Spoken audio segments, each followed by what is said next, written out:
الحمد للہ وحدہ والصلاة والسلام علی من لا نبی بعدہ اما بعد فاعوذ باللہ من الشیطان الرجیم بسم اللہ الرحمن الرحیم شہر رمضان الذی انزل فیہ القرآن هدى للناس وبينات من الهدى والفرقان صدق الله مولانا العظيم وصدق رسوله النبي الكريم ونحن على ذلك من الشاهدين ومن الشاكرين۔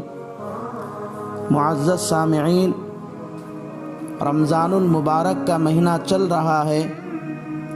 اگر ہم غور کریں گے تو معلوم ہوگا کہ کچھ لوگ ہمارے رشتہ دار، دوست و احباب اور جانے پہچانے لوگوں میں ایسے تھے جو گزشتہ سال ہمارے ساتھ مل کر روزہ رکھا، تراویح پڑھی، لیکن اس سال رمضان المبارک کا مہینہ آنے سے پہلے ہی ان کی موت ہو گئی اور وہ اللہ کو پیارے ہو گئے۔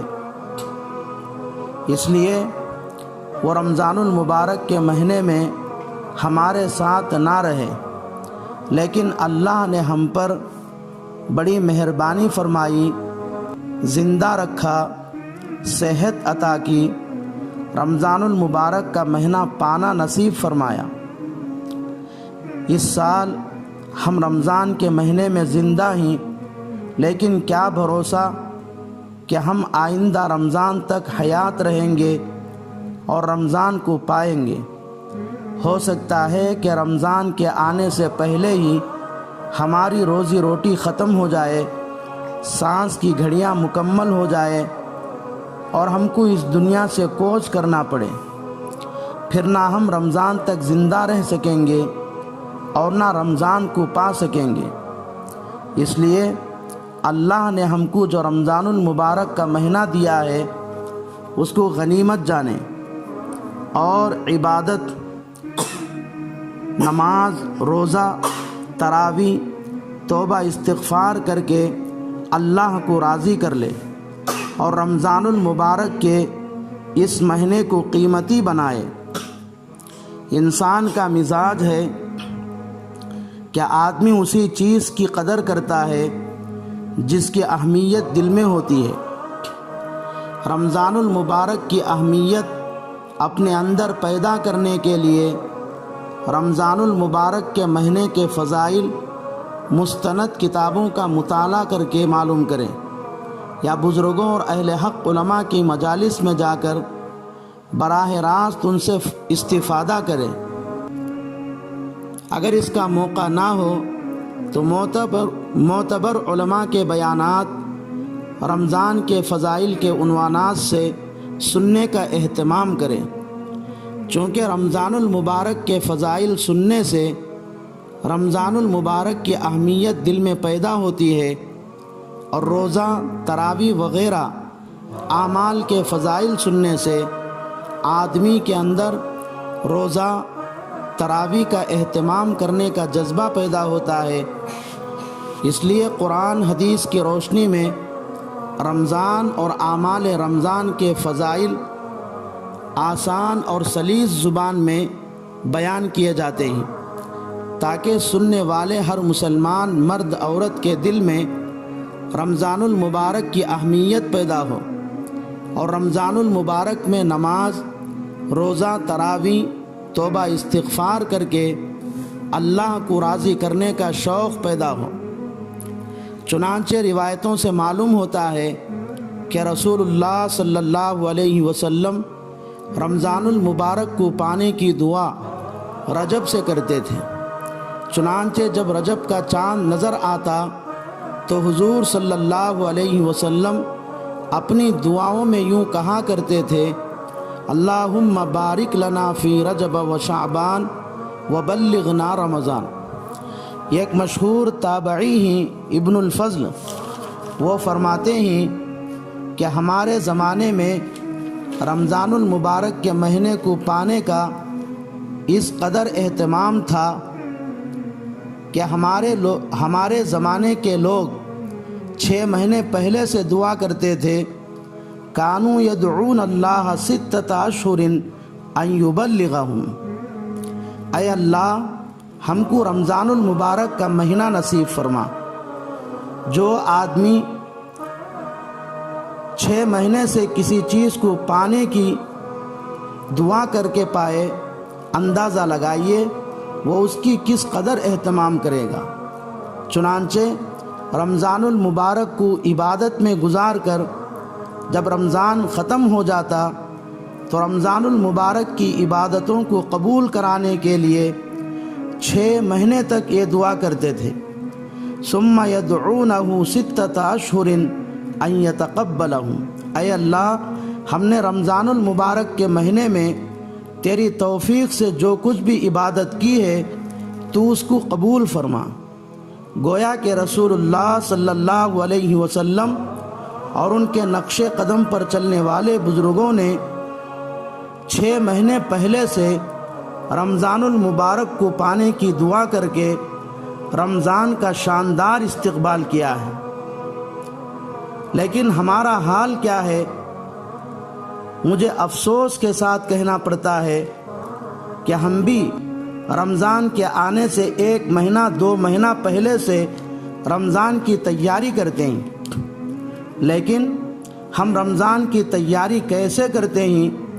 کپڑے کی دکان والا سمجھتا ہے کہ کپڑوں کے کاروبار کے لیے رمضان آیا ہے، ٹیلر سمجھتا ہے کہ میرا سیزن ہے، اب تو 2 کاریگر مزید بڑھانا ہے اور مشینوں کی مرمت کرا کے بالکل تیار رکھنا ہے۔ جوتے کی دکان والا سمجھتا ہے کہ رمضان آ رہا ہے، نیا اسٹاک لاؤں گا تو زیادہ کماؤں گا۔ کھجور والا سمجھتا ہے کھجور تو رمضان کا خاصہ ہے، کسی کا افطار کھجور کے بغیر ہو ہی نہیں سکتا، 2-4 نئے آئٹم لاؤں گا تاکہ بھاؤ بڑھا کر بیچ سکوں۔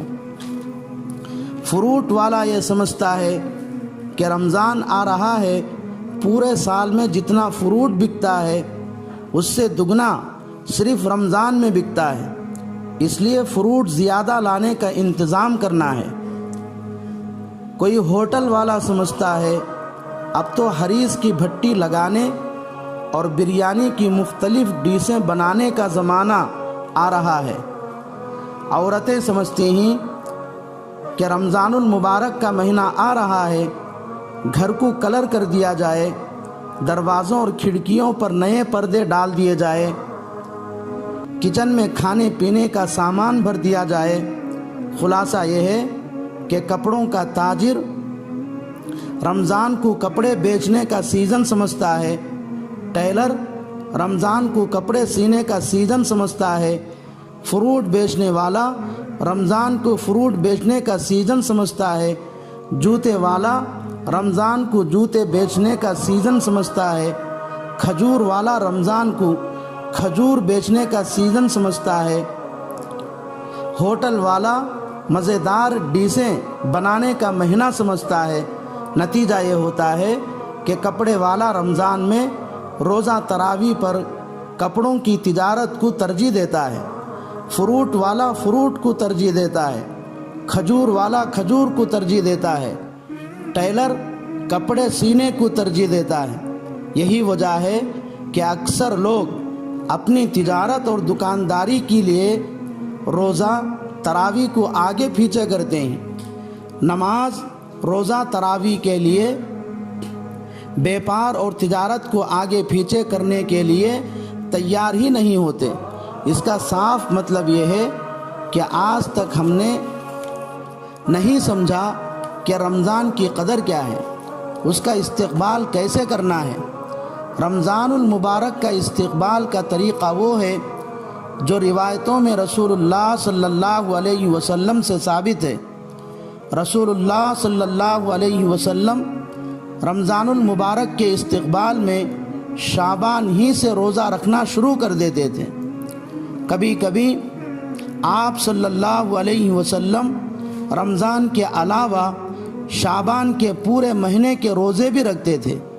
آج بھی بہت سے اللہ کے نیک بندے ایسے ہی جو اپنی تجارت وغیرہ کو رمضان کے آنے سے پہلے نمٹ کر رمضان المبارک کے مہینے میں یکسو کے ساتھ عبادت میں مشغول ہو جاتے ہیں۔